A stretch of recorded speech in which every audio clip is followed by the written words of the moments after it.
I'm Ethan Ijumba, and you're listening to EARMILK Chats. Today, I have the pleasure of speaking with Qing Madi. And first and foremost, how are you doing today? I'm great. How are you? Good, doing good. And so, at the time of this recording, your debut album, I'm the Blueprint, is set to drop on January 3rd. How are you right now feeling about the release and how as it begins to approaches? I'm super excited. I had an exclusive release party like yesterday with a bunch of really close, amazing people in the industry and out, and the reception was just insane. So obviously now I'm even way more excited, and I cannot wait for my fans to hear it and everyone else to hear it. Pretty much looking at how your career has been going, it's really been at such an incredible pace from the Yeah. release of your first single, See Finish, in 2023 to now you're dropping your album in 2025. How does it feel to experience this level of growth in such a short time as an artist right now?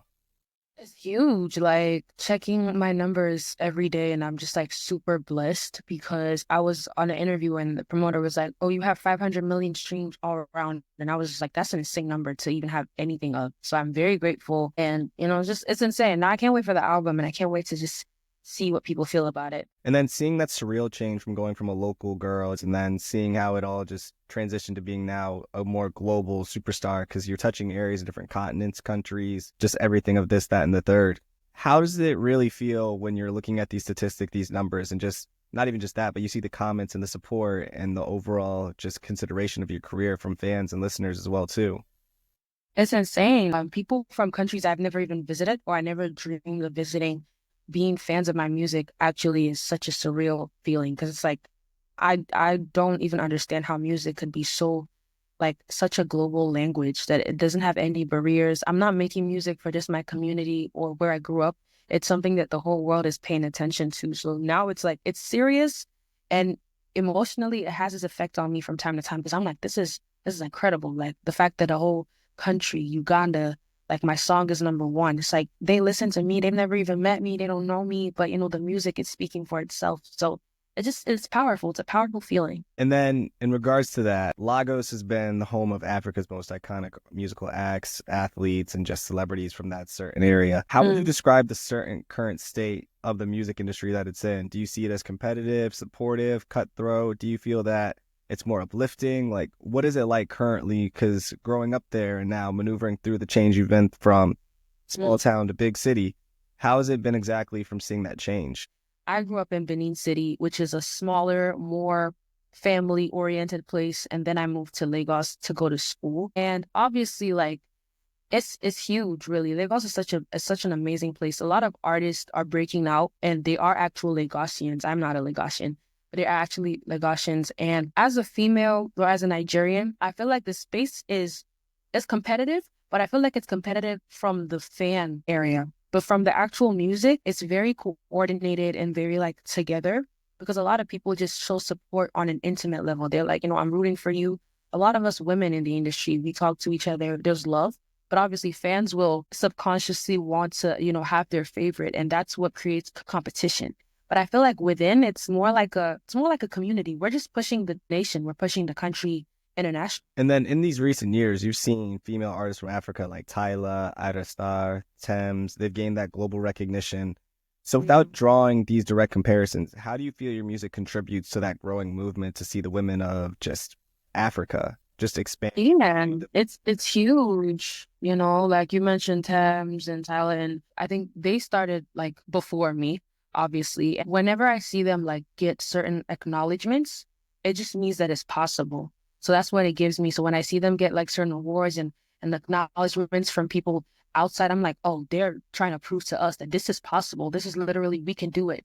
And I'm super proud to even be African because they've made me super proud to know that, we're breaking barriers. Everyone has a role to play. Every female, every male, they have a role to play, and everyone's playing it so perfectly. Right now, you could list a bunch of Afrobeat artists. It wasn't like that back in the days. There were like very limited Afrobeat artists that could cross over. So I'm just super excited. Like, now there's even names you can mention, and there'll be more names. And I feel like I'm grateful. I'm proud of them.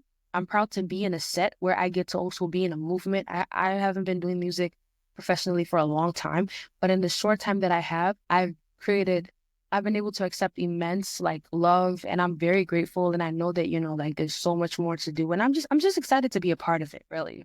And then speaking on that, when it comes down to creating the blueprint, Mm. being a part of the music industry now in terms of how you're expanding and growing as an artist, when it came down to composing these 13 tracks, did the process come naturally for you, or did you feel you faced any challenges at all when creating this album? Because it's your debut to Yeah. now be recognized as. But Mhm. what was it like exactly when putting this out and putting it together? For me, I just, the whole album is like my diary. It's like a journal of my growth. And like me, there are a lot of Nigerian, Lagos, Abuja girls that also grew up with similar stories like mine. So it's just kind of making them feel like they're heard. I'm kind of standing as a voice for people that, they want to listen to music that reminds them that they're actually like, there's nothing wrong with me. Like, I'm okay. These are the type of things that happen. Someone's listening, someone's paying attention. So I prioritize being a voice. And that was one of my priorities with the album. That's why it's titled I Am the Blueprint, because it's an original. It's one of its kind. And every song on it has a meaning. It's a body of work, a compilation rather. I think it's a better word, compilation of the original feeling of what it is like to be a teenage girl in Nigeria, or to be an African woman in general. So there's just perspectives on certain things about life. So I was very careful about, I've recorded so many songs, but to perfectly curate an album that has the right 13 songs that captures each story that I'm trying to tell it was quite hard, but I feel like we did it. I feel like the album is so perfect. It's a masterpiece. And those were my only angles when I was creating the project. In regards to songs that from the album, you have It's a Game, Favorite Mhm. Psycho, where they focus on more like somber topics with your Afro Delulu sound that you focus on. It has a lot of touches on pain, lust, and Mhm. loss. How would you Yeah. write and lyricize your emotions when composing those songs, if not just the rest of them? It was very powerful. I felt like I was speaking to my younger self, and like my younger self, a lot of girls that have relived my life and have similar topics, because growing up in Nigeria is different from growing up anywhere else in the world. There are challenges, there are emotions that a lot of people cannot connect to. And there's just day-to-day activities that kind of mess with your mind in a different way. Nigeria is a place where sometimes people ignore their emotions because they have to get work done. We're very hardworking people. And sometimes like just one conversation can break them down and they're like, whoa, I actually needed to hear this. But people, they like to put their emotions aside and work. Nigerians are naturally hardworking. So when I was making a song that came from a more emotional perspective, I wanted to make sure that it just felt like, you're okay. It's okay to cry. It's okay to feel like this. It's okay to be defeated sometimes and accept defeat. It was a powerful emotion, really. It was really powerful. And then, contrary to the emotional side that your album perceives and just gives to the listeners, songs such as Pressure, One Day, Right Here, they embody more empowering lyrical themes. What Yeah. exactly inspires you, and what does it derive from, whether it be your influences or who's around you or who you looked up to that incorporate that into your music? I listened to a whole lot of Kendrick Lamar growing up. I was the Kendrick Lamar person. I loved it because everybody else didn't. So it's like, oh, when you have like that special artist, like my artist, it's like, oh, Justin Bieber can be for all of you. I am Kendrick Lamar. And, up until recently when everything is like, no, everybody's Kendrick Lamar. But like, I was the OG. I was the one who took that man on my head. But yeah, I listened to a lot of Kendrick. I listened to a lot of Brandy. I listened to a lot of old school because my mom had where we lived in Benin, there was a bar. And obviously, the way it was, no one can really like complain about noise or anything. So they would play music up until the morning. So I would fall asleep listening to those songs. So they would play 90s music on like the loudest volume to attract customers. But then our house was like right next to it. So I had to fall asleep listening to Brandy. And it wasn't even my playlist. I couldn't control it. But these were songs that I would hear. So subconsciously, I feel like they've affected how I even produce music. Because I listened to Brandy, Kendrick, Chris Brown. I listened to One Day Cole. I listened to, Wizkid, DeVito. I listened to a lot of artists growing up. But yeah, just the OGs. So having such an amalgamation of different Mhm. artists that you've listened to growing up that influenced you, you mentioned how Kendrick Lamar, Brandy, Chris Brown, and Wizkid, and a lot of different artists pretty much influenced, inspired you to make the music you Yeah. make now. What exactly do you want to do as an artist to separate yourself and identify yourself from being different and be more distinctive from the others that you grew up with? Like, what do you want your music to embody based on what it's going to do to set yourself apart? I just wanted to embody the truth, authenticity. I want them to be like, she was an actual artist. Like, people listen to music for many reasons I've learned. Some people listen to music with weird lyrics for the beat, for the melody, for the drums. And then there are people that actually dissect music and they're just they have a personal relationship. There are songs I listen to and I feel like they're literally talking about me. I just want to be that artist that people could say, oh, I listen to Qing Madi. She saved me. Like that music it was true music. And that's the kind of music I want to create. That's the kind of artist I want to be. An artist that, could never, ever be denied of her rights to art, or someone could be like, she was pure art. What she created, but she spoke every lyric in her songs, they were intentional. So I just want to be an intentional artist in general. I feel like that is what will set me apart, my authenticity. And then to be cliche, because everyone, and I'm sure you hear this all the time, you're so young at doing this, like you're so young at this. I don't want to be that guy right now. But what has been the biggest learning curve for you to navigate since starting your career as an artist? Because doing this at such a young age, you do get to learn a lot and experience a lot. But what has it been for you that you had to really get around and really come when it comes down to just figuring it out? You have to be comfortable being alone.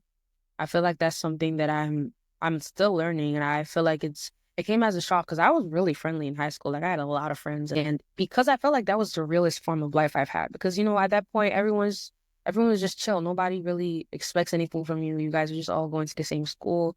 But as an artist, everyone has a perspective, with or without their own knowledge. They want something from you, and it's like if you're unable to be that person, then you're just not who they want.